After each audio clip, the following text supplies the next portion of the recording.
Um indígena prefere o suave sussurro do vento sobre o espelho d'água e o próprio cheiro do vento, purificado pela chuva do meio-dia e com o aroma de pinho. O ar é precioso para o homem vermelho, porque todos os seres vivos respiram o mesmo ar. Animais, árvores, homens. Não parece que o homem branco se importe com o ar que respira. Como um moribundo, ele é insensível ao mau cheiro. Este é um trecho da carta atribuída ao chefe Seattle, no estado de Washington, em 1855, em resposta à proposta do presidente dos Estados Unidos da América de compra do território ancestral do seu povo. Essas palavras poderosas atravessaram as florestas do tempo e ecoam, ainda atuais, nos corações dos povos originários de todo o mundo. Para esses povos, o território é mais que um pedaço de terra. Ele é abrigo das suas histórias, culturas e moradas das suas e seus ancestrais. O Estado brasileiro assegura a esses povos o direito ao uso da terra e à memória das suas velhas e velhos sábios. A violação desse direito caracteriza-se como racismo ambiental e a destruição de um bem comum, a terra, moradia dos nossos ancestrais, dos nossos familiares e do futuro dos nossos filhos. Pois, como nos lembra as sábias palavras pronunciadas há mais de 150 anos, depois que o último homem vermelho tiver partido e a sua lembrança não passar da sombra de uma nuvem a pairar acima das pradarias, a alma do meu povo continuará a viver nestas florestas e praias, porque nós as amamos como um recém-nascido ama o bater do coração de sua mãe.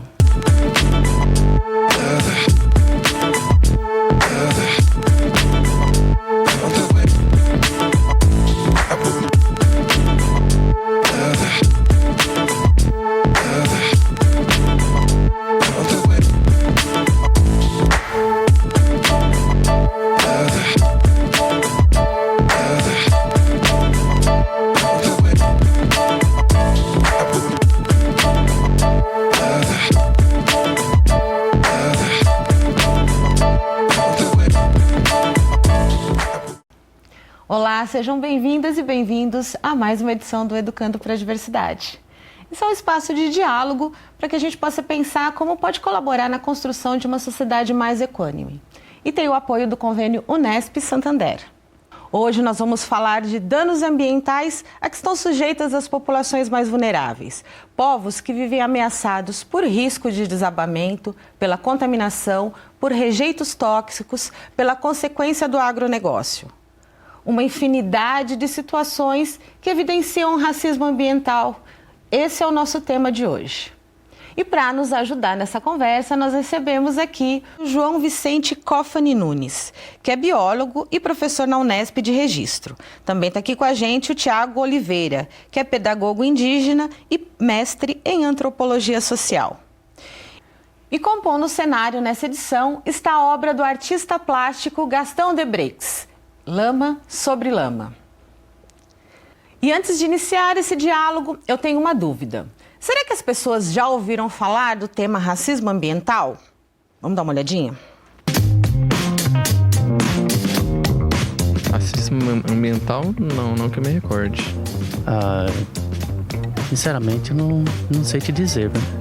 Eu não sei, deve ser alguma coisa com os animais, sei lá. Nunca tinha ouvido falar de racismo ambiental antes. Nunca ouvi falar, mas tendo imaginado o nome, seria alguma coisa do racismo ligado ao local onde a pessoa se encontra? Não imagino a que se refere esse termo. Racismo ambiental? Eu nunca ouvi falar esse termo. Eu posso imaginar que ele se refere a racismo de ambiente no sentido de local social, assim, das pessoas.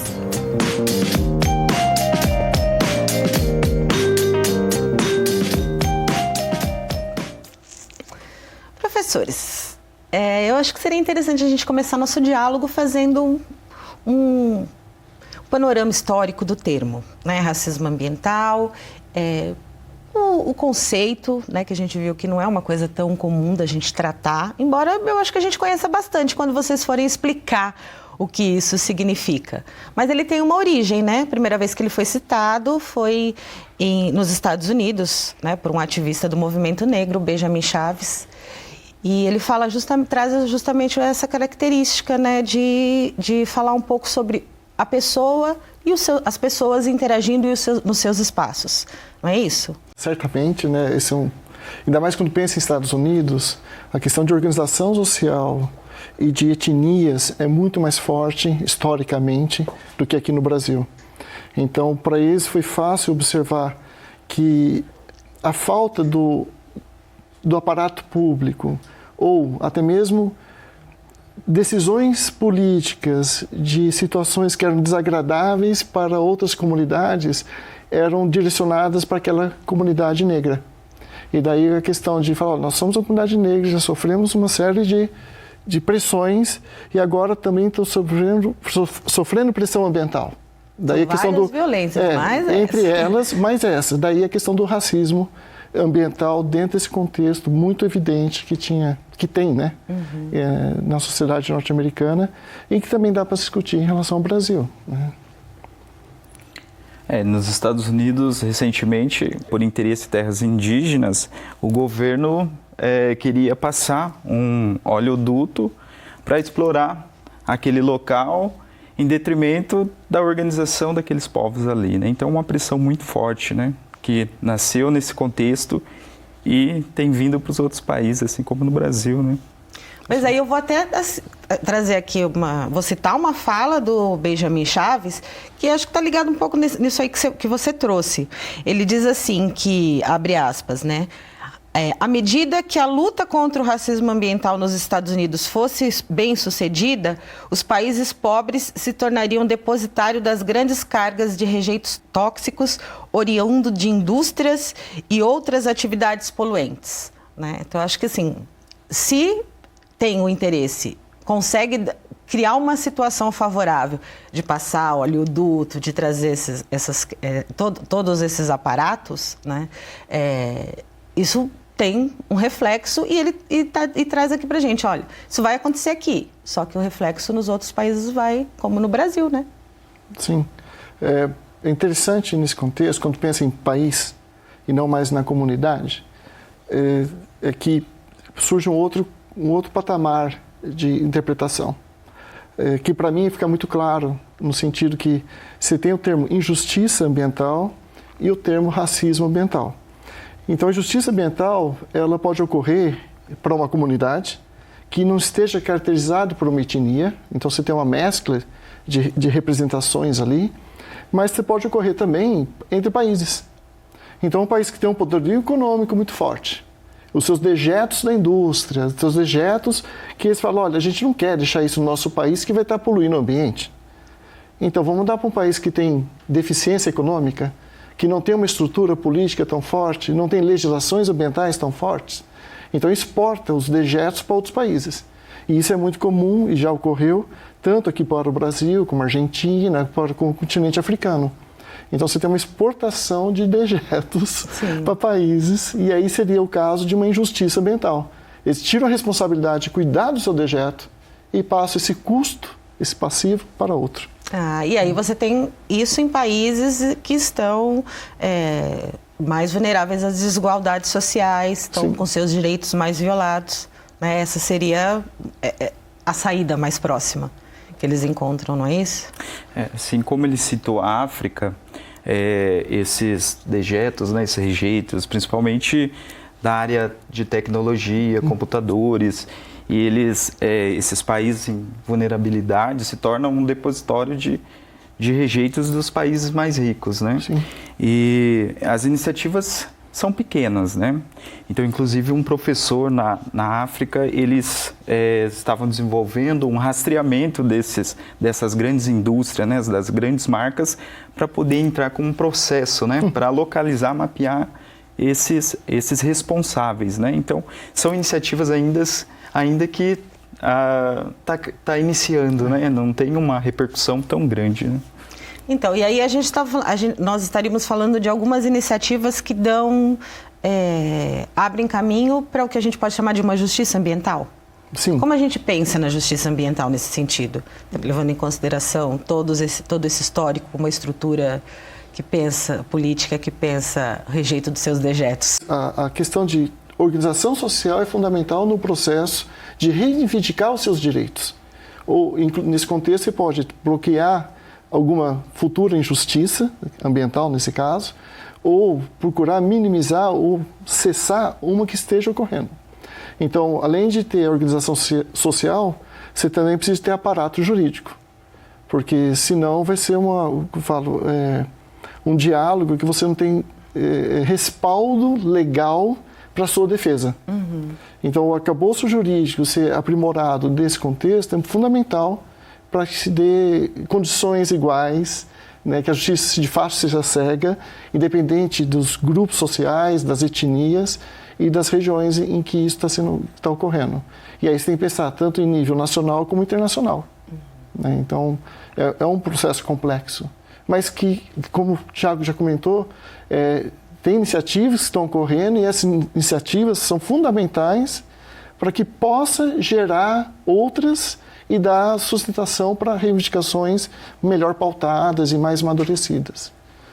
Então, se a gente pensa a questão da justiça ambiental, né, nós temos que fazer um enfrentamento à estrutura política da sociedade, como ela pensa a sua formação, e aí nós vamos encontrar as intolerâncias, né, a diversidade de pessoas que somos, e realidades que vivemos e culturas que vivemos, né? Então, acho que essa questão do termo racismo, né, ambiental, porque quando a gente fala disso, a gente está pensando em racismo, nós estamos pensando numa estrutura organizada, sistematizada, para a cada vez mais violentar determinadas populações para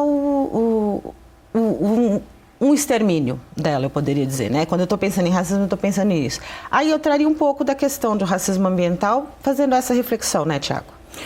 Exatamente. Assim como nós vimos no VT, ainda há pouca informação com relação ao tema, né? Que precisa ser ampliado, melhor discutido.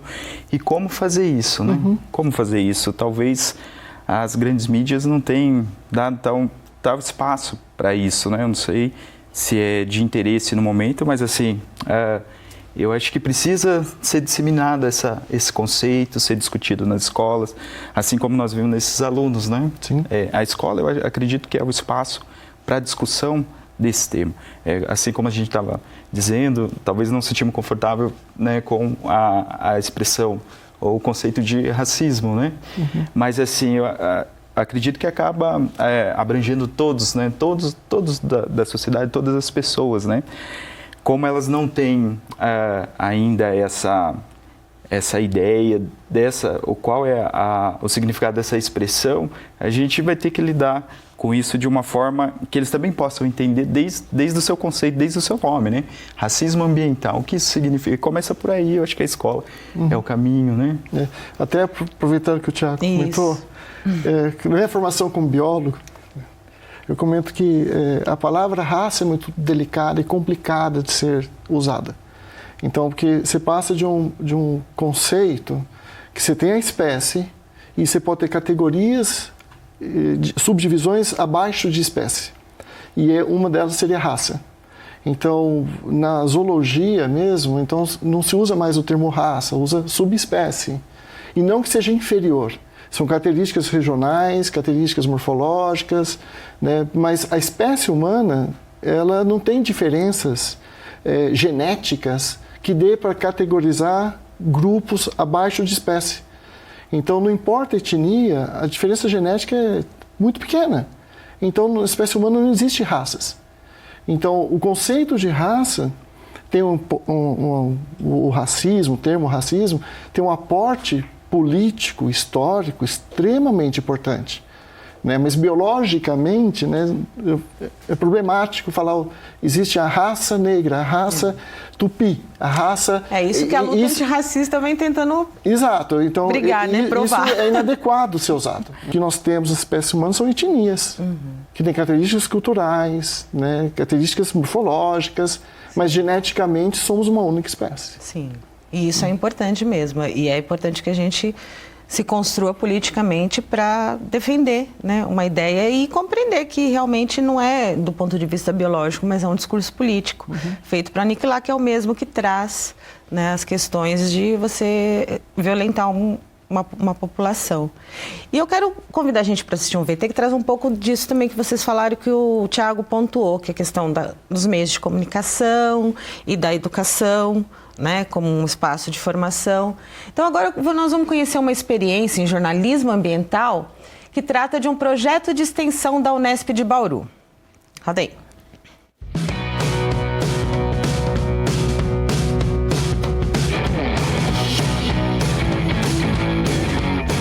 O jornal Impacto Ambiental é o produto de um projeto que tem a pretensão de ser um exercício válido para a formação dos estudantes de jornalismo. Desde o começo, quem criou foi o professor Pedro Celso Campos. Nós pensamos em como fazer algum exercício que fosse realmente, que tivesse um resultado visível, né?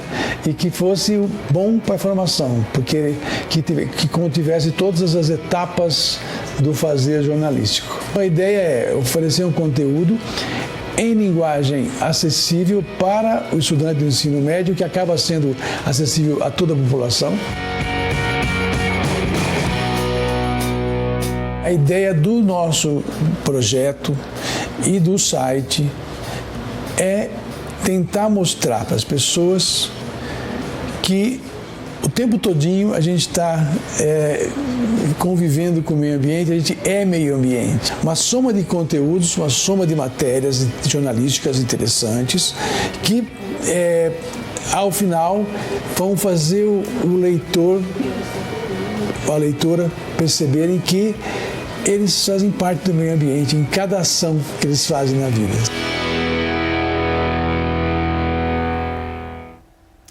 E assim como nós vimos aqui no projeto de jornalismo ambiental, é importante que os projetos de extensão cumpram essa característica, né, de trazer uma aproximação e o diálogo da realidade da comunidade acadêmica com a comunidade externa. E agora a gente vai para um breve intervalo e no próximo bloco a gente volta falando sobre o racismo ambiental no Brasil. Até já! Do começo do ano, por exemplo, no Rio de Janeiro, onde acaba chovendo bastante, a encosta vem, acaba cedendo, acaba desmoronando, caindo em cima de casa. Então isso é uma questão que não aconteceria, por exemplo, em um bairro de luxo que já tem toda uma estrutura de segurança pronta, toda uma infraestrutura de asfalto, de saneamento básico, acaba contribuindo para não acontecer esses acidentes. Então isso acabaria não acontecendo em outros locais, como ocorre nessas localidades, por exemplo, nas favelas. E essa formação das favelas vem sempre de marginalizar, de tirar dos grandes centros as pessoas menos favorecidas, tanto socialmente ou a questão até dos negros mesmo, que sempre foi algo marginalizado na nossa sociedade. Isso tem a ver também com a estrutura da onde elas moram, no caso de Brumadinho e tal. A relação é bem clara do quanto elas são marginalizadas e do quanto isso acaba por ocasionar a morte delas mesmo, né? Porque as pessoas, querendo ou não, o poder público não se importa muito, se importa mais com as pessoas ricas, né? Não se importa muito com as pessoas, com as populações marginalizadas.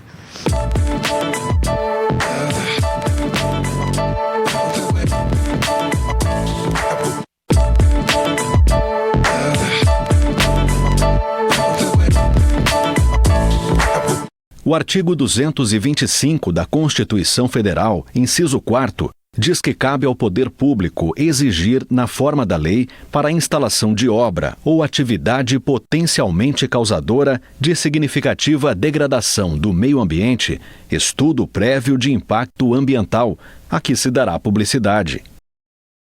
Estamos de volta com Educando para a Diversidade e hoje a gente está falando sobre os danos ambientais a que pioram a situação das populações que estão em situação de vulnerabilidade. Conosco, participando desse papo, estão João Vicente Cofani Nunes, que é biólogo e professor da Unesp de Registro. Também com a gente está o Tiago Oliveira, que é pedagogo indígena e mestre em antropologia social. E no cenário você confere a obra Lama sobre Lama, do artista plástico Gastão Debreix. Nós começamos esse bloco com um trecho da Constituição que trata do meio ambiente. Como estão construídas as relações de racismo ambiental no Brasil? Como estão construídas as relações? A gente vê que existe uma questão, se sofre um pouco mais dessa violência, né, do meio ambiente nas populações que a gente pode dizer que são mais vulneráveis, ou não só as populações em situação de maior vulnerabilidade, mas a gente percebe uma população negra, uma população ribeirinha, uma população indígena, né? Essas são realmente as que mais sofrem? Eu acho que acaba refletindo em todo mundo, não é? Mas o que a gente tem visto é que essas populações que estão à margem é aquelas que acabam recebendo diretamente esse impacto, não é? Por exemplo, nas áreas indígenas, não é? A gente vem passando por sérios problemas com... recentemente está sendo discutida uma PEC de liberação de agropecuária e mineração em terras indígenas, né? E assim como as outras comunidades de povos tradicionais também, de alguma forma, vem sofrendo, né, essa pressão por parte, né, da conjuntura governamental, de interesses de grandes empresas, e que no final acaba atingindo todo mundo, né? São áreas de preservação que essas comunidades estão lá, de alguma forma, defendendo, cuidando, né? Assim, então acredito que acaba refletindo em todo mundo.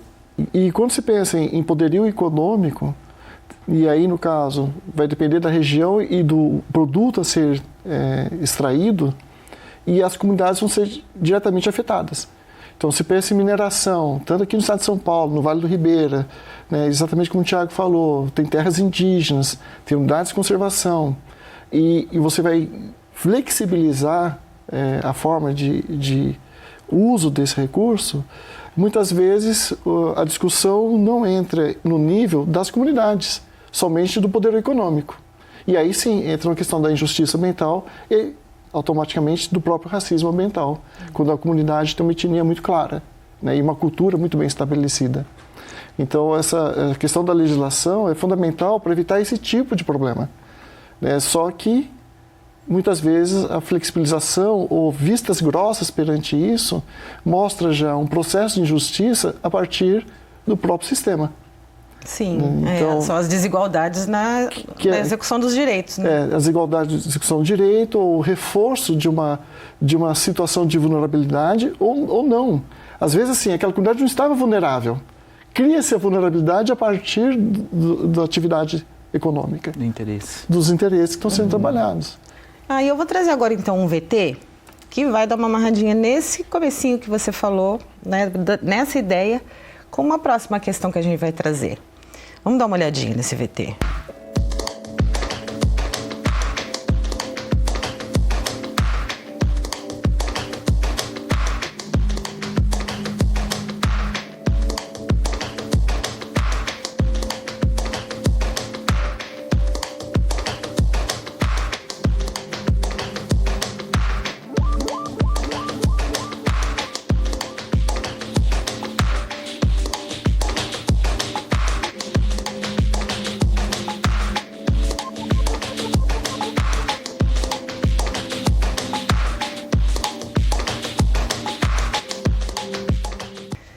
Em 5 de novembro de 2018, a barragem da Samarco, em Mariana, Minas Gerais, se rompeu. Deixou 19 mortos e impactou gravemente o rio Paraopeba. Acho que a gente está falando um pouco disso, né? Você não está numa população que já apresentava vulnerabilidade, mas isso foi imposto a ela, né? Como injustiça, é isso, né, professor? Sim. E eu falo... O fato de ter um grande empreendimento e como mostrou ali no VT, né, que a comunidade depende daquele empreendimento para sua dinâmica econômica, né? Então você cria uma dependência. E é impressionante como o processo da injustiça ambiental ela fica mascarada a partir de um ganho econômico para aquela comunidade. Mas muitas vezes esse ganho não fica na comunidade. Então, no Vale do Ribeira, na região sul do estado de São Paulo, teve um movimento de quilombolas muito forte para evitar a construção de barragens, de 3 barragens no Rio Ribeiro de Iguape, que iria atender uma empresa, Votorantim. E depois de uma mobilização social muito grande, além de aspectos técnicos, foi impedida essas construções. E a barragem só iria produzir um emprego em grande escala durante a construção, mas a energia não ficaria para a comunidade, iria para 250 quilômetros de distância. Então, às vezes, até a questão econômica, ela pode não estar sendo distribuída de forma igualitária ou adequada na área, no território. Ela pode estar sendo levada para outra região. Mas, momentaneamente, ou por um tempo, aquele valor econômico é um aporte que não se existia. Então, a comunidade, dentro da sua vulnerabilidade econômica, acha que isso pode ser um benefício. E isso aconteceu com o Brasil na década de 70, num fórum de desenvolvimento mundial, em que a delegação brasileira falou: se progresso é poluição, o Brasil está aberto à poluição. Porque era o período da industrialização brasileira, rodovias, indústria automobilística. Então o Brasil a representação brasileira fez essa fala. E é uma opção. É uma opção. É uma opção política.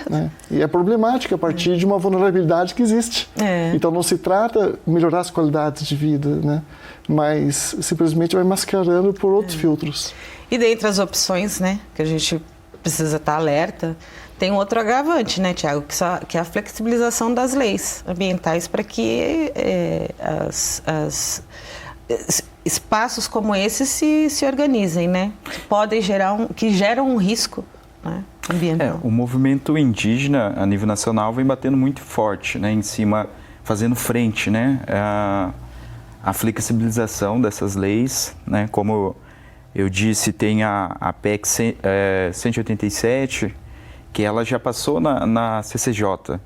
E o movimento indígena, com o apoio do movimento não indígena também, né, tem se juntado para fazer frente, né, a essa depredação do meio ambiente, né. Hoje o Brasil conta com 13% do seu território são terras indígenas, são terras que estão produzindo água, que está produzindo ar, que está produzindo um bem-estar para a sociedade e para todo mundo, né? Então, os movimentos eles estão se unindo, né? Mas ainda não ganhou a força que precisa, né? Eu acho que precisa despertar da sociedade como um todo, né? E eu acredito que os meios de ensino, os espaços de ensino é o caminho para isso, né? E nós estamos aí para tentar fazer frente e tentar lutar contra esses impactos que estão por vir, né, no nosso país. E são várias, importantes todas as formas, né, de manifestar a sua indignação, né? E a arte é um espaço desse, né? E então eu quero convidar a gente aqui para conhecer o criador das obras do nosso cenário hoje, em especial Lama sobre Lama, Gastão Debreix. Prazer, Gastão. Oi, Patrícia. Obrigado pelo convite. Seja bem-vindo. Por favor, fique à vontade. Tiago. Gastão, por favor, conta um pouco pra gente, né? Eu acho que tem um pouco da sua indignação, tem um pouco do seu... Mas tem o seu olhar, né, para a realidade. Conta pra gente um pouco da Lama sobre Lama. Bom, Lama sobre Lama foi...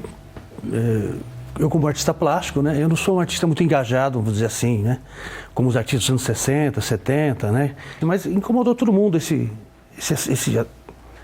crime, né? Sim. Crime não só ambiental, como contra a vida humana, né, assassinato. E eu tinha um caligrama, e que eu produzi. Caligramas são poemas que formam desenhos, que é mais ou menos assim: nada vale mais que nadar no riacho, no fundo de um vale solitário. Coincidentemente tem um vale, mas o vale de vale mesmo, né? Que é o Rio Paraupeba, é um grande vale, né? E eu fiz uma intervenção nesse caligrama, nesse poema de 88, e coloquei cobrindo metade do vale assim com barro. Então ficou uma leitura soterrada, uma leitura muito aparente e uma leitura soterrada. E quando eu virei, eu vi que formava uma letra A, né? Uma letra A que remete às montanhas. Aí que surgiu a ideia da palavra lama, né? Então eu fiz uma tipologia inspirada no Viva Voz Augusto de Campos, que é o único concretista vivo, né, até hoje. Me apropriei da tipologia do poema, né?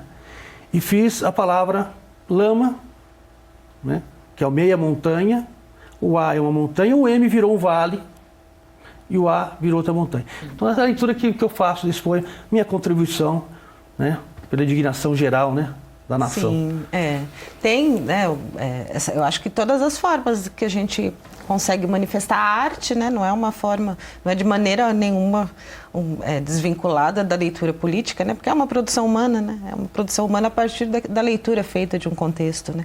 E assim como essa obra do Gastão, nós temos também mais 2 obras dele aqui no nosso cenário, né, hoje contribuindo com a gente para essa reflexão. Gastão, então assim, eu acho que fantástico você se disponibilizar aqui a trazer não só sua obra, mas também de compartilhar com a gente esse olhar, o que foi que te inspirou. Quero te parabenizar, agradecer muito a sua participação aqui com a gente hoje. A oportunidade de mostrar o trabalho. E agora nós vamos para um breve intervalo e na volta nós vamos conhecer uma comunidade indígena que luta com os enfrentamentos de não ter as suas terras demarcadas. É já que o Educando está de volta.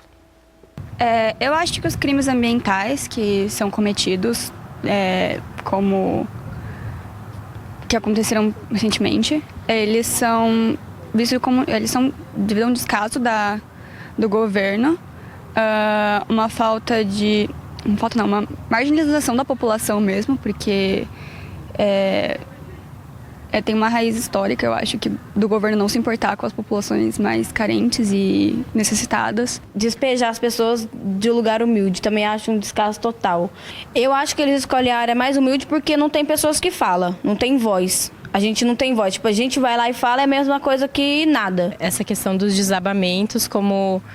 É uma questão natural das chuvas, então, tipo, as coisas desabam, mas ela não deveria ser naturalizada porque esses problemas eles podem ser evitados.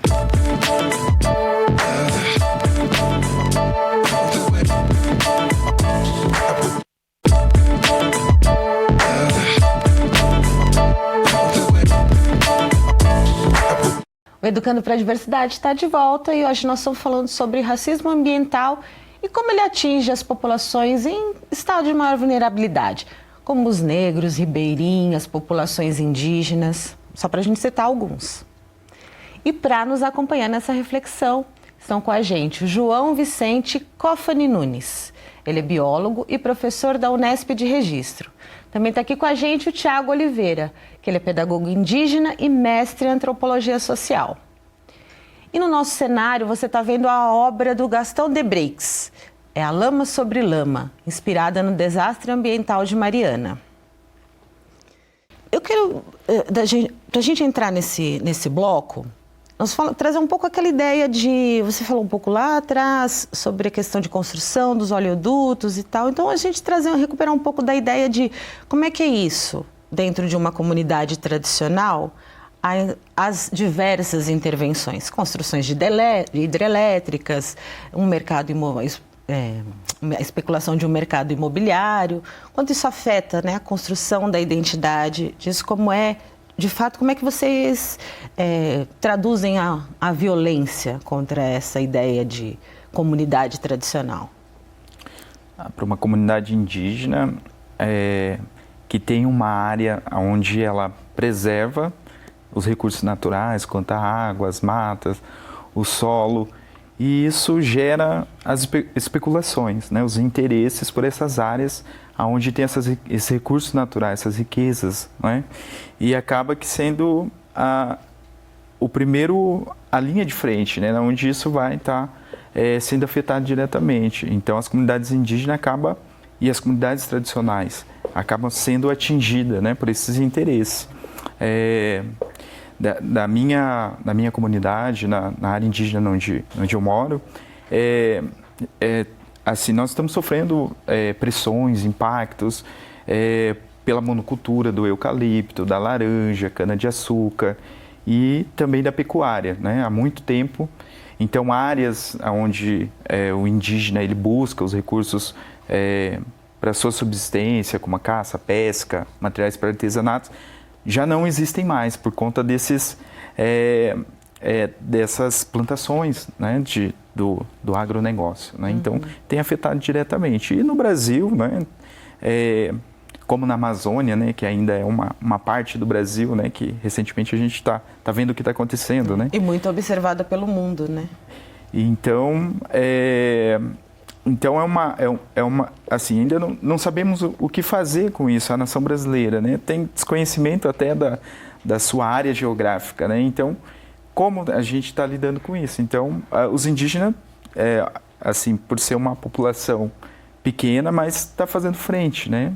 E tentando unir esforços, né? Para que a gente possa, de alguma forma, estar adiando um pouco, né? Esse plano, esse projeto de progresso e desenvolvimento. Né? Está politicamente cumprindo o seu papel, né? Eu acho, e assim, a gente, de alguma forma, vem assim, lutando na medida do possível, não tem sido fácil, né? E a gente está sentindo isso diretamente, né? A cada momento é uma pressão, né? Vindo de cima para baixo, né? Então, mas nós estamos firmes, resistindo, né? E assim, vamos lutar. E pensando, querendo conhecer um pouquinho mais de como é essa luta, a nossa equipe visitou uma comunidade indígena em Iguape, que está sendo ameaçada pela presença de loteamentos clandestinos, bem nessa realidade que o Thiago falou. Vamos dar uma olhadinha?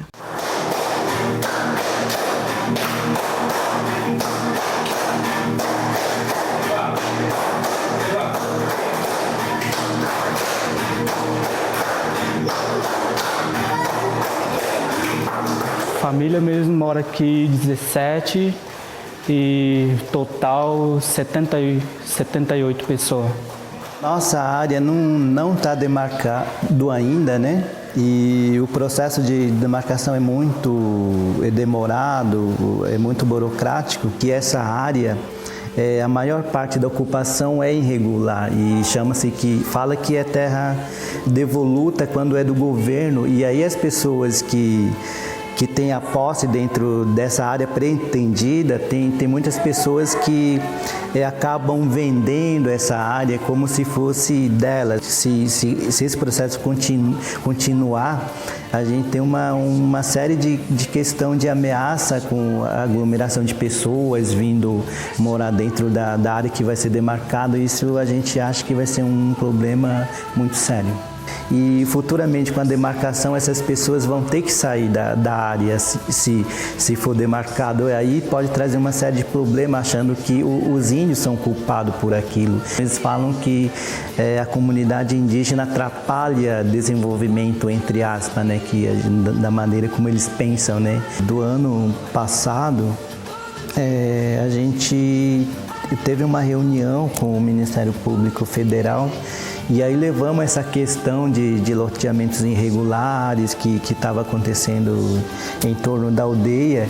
E aí o procurador parece que deu uma paralisada para não continuar vendendo, para não expandir mais, porque ainda que a terra não esteja demarcada, mas pelo processo ambiental, pelos crimes ambientais, ele achou um argumento forte para que parasse as construções, as novas vendas de lote. Deixa o índio vir, deixa o índio.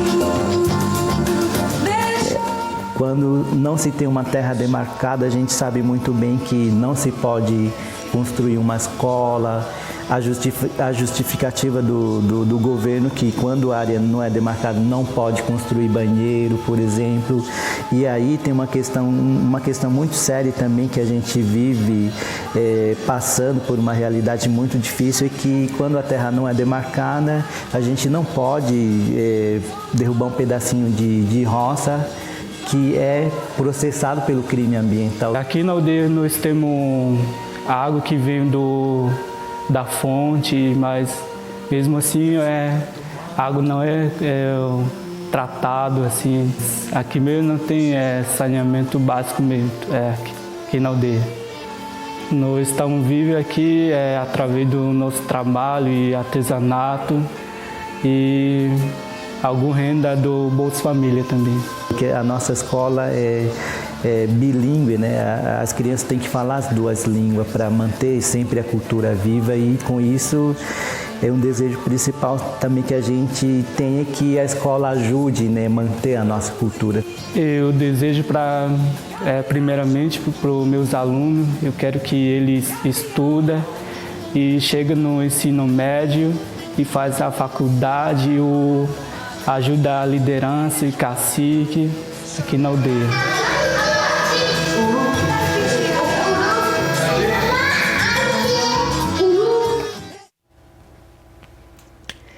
Tiago falou que existe, né, o movimento, existe a reflexão das comunidades, existe um movimento, né, para se pensar sobre o seu lugar, o seu local, os seus direitos, e a gente sabe que tem.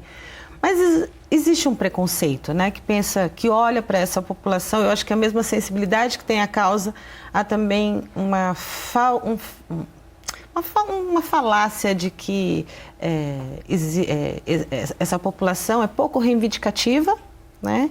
E como é que isso afeta a construção dos sujeitos de interação social, sabe? Como é que, até que ponto esse fato do olhar preconceituoso para uma não representatividade, para uma não direito, não serem sujeitos de seus direitos, até que ponto atrapalha a luta? Bom, Isso é certo o que eu falei também, né? Assim, nós temos reivindicado, mas nós sabemos da legislação que garante os direitos, né? Mas na prática é um processo demorado, né? Nós reivindicamos, nós colocamos as leis que respaldam os nossos direitos, mas na prática não se cumpre. E o preconceito ele está não relacionado só à pessoa do sujeito, do indígena, mas também a forma que ele se organiza socialmente, a forma que ele produz naquela terra. E pelo fato de ser uma organização diferente de produzir na terra, às vezes aquela terra ela é dada como terra ociosa, terra que não está sendo utilizada. Então, do ponto de vista do capitalismo, são terras ociosas e de muita gente ainda, e aí gera o preconceito, que o indígena não trabalha, que o indígena é vagabundo, mas são terras de uma forma de cultivar diferente, né? Uma forma de organização social diferente, uma cultura diferente. Como foi colocado também no VT, o professor indígena ele trabalha com duas realidades muito distintas. Ele tem que dar um curso bilíngue na língua da sua etnia e no português.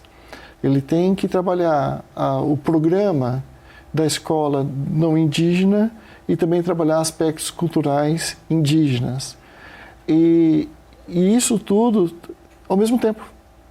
E a maior parte dos professores indígenas, vou falar pela vivência que eu tenho do Vale do Ribeira, eles não têm nível superior. Então, pessoas que saíram do ensino médio e começaram a dar aula. E aí eu tive a oportunidade, na editoria de ensino de Mercatu, de participar de uma discussão e um trabalho de 2 anos, junto com as lideranças indígenas, para construir uma proposta de formação de professor indígena. E fizemos um módulo que foi muito rico, foi muito feliz. E quando pensa essas questões, como fortalecer, né, o próprio movimento, se você não fortalece o seu conhecimento, a sua identidade. E a identidade indígena, assim como de muitas comunidades tradicionais, está ligada ao território, à interação com esse ambiente, a interação com o meio ambiente. A gente ainda não tem muito bem exercitada a questão da inclusão, né? Então, você fala 2 línguas, o professor tem que dar 2 línguas. Então, assim, é a população que tem que se incluir nessa sociedade, não é a sociedade que está aberta, né, para dialogar e para inclusão. E aí a gente tem o problema de olhar para ela como pouco reivindicativa, mas também ninguém olha quando a gente diz assim, olha, mas a legislação não é cumprida. né, as legislações não são cumpridas. Quando acontece um crime ambiental, onde a gente tem, né, uma população violada, como por exemplo Mariana, 3 anos já do crime, então a gente não tem nenhuma punição em relação a isso. Então são questões complicadas dentro da sociedade, assim, né? Como eu disse, da nossa principal lei do país, que é a Constituição Federal. A partir de 1988, todas as terras indígenas no Brasil eram para ser demarcadas, né? Olha só quanto tempo já se passou, né? Então, na prática, a legislação não está funcionando, né? Eu acho que não é a questão de ser, talvez, pouco reivindicativa, né? É a questão de fazer essas leis, né, serem cumpridas. E, pegando um gancho do que o professor João estava dizendo com relação à escola, a escola indígena ela tem sido fundamental para a preparação, né, dessa geração que vai vir com mais informação do que as outras gerações dos nossos antepassados, que tinha a forma tradicional de reivindicar, né, de dialogar. Então, a escola está fazendo esse papel fundamental de preparar esse cidadão indígena, esse sujeito indígena, com esse perfil de conhecer o mundo dele e também o mundo lá fora, né? Que ele seja protagonista nesse mundo, né? Que tem há muito tempo oprimido, né? E seja capaz de lidar com os preconceitos e ser protagonista, né? E sujeito de direito, né? E que ajude a melhorar também o olhar do mundo, né? Porque eu acho que se a gente não existir na nossa diversidade, a gente deixa, né, um espaço para a diversidade deixar de existir. Sim. Patrícia, se permite, né? Que aí volta a ser aquela questão da injustiça étnico-ambiental, o racismo ambiental e a injustiça ambiental de forma mais ampla, né? Quando a gente trabalha no Brasil a questão desse racismo ambiental, ele está muito vinculado realmente a questões étnicas, em especial às comunidades tradicionais. Então, como você citou, né, a questão indígena, quilombola, caiçara, ribeirinha, você tem uma gama de comunidades que tem uma interação com o ambiente que vive. E é importante frisar que uma comunidade, para ser considerada tradicional, ela tem que ter pelo menos 20 gerações naquela região, uma interação com aquele tipo de ambiente. Então, desenvolve uma tecnologia de interação, de manejo desse ambiente.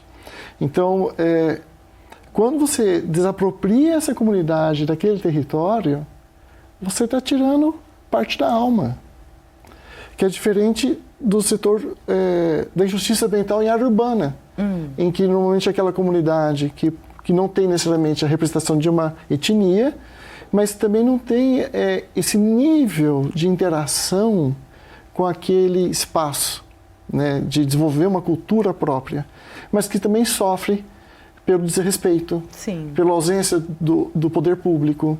Então, muitas dessas injustiças estão relacionadas até a isso, ausência ou omissão do poder público.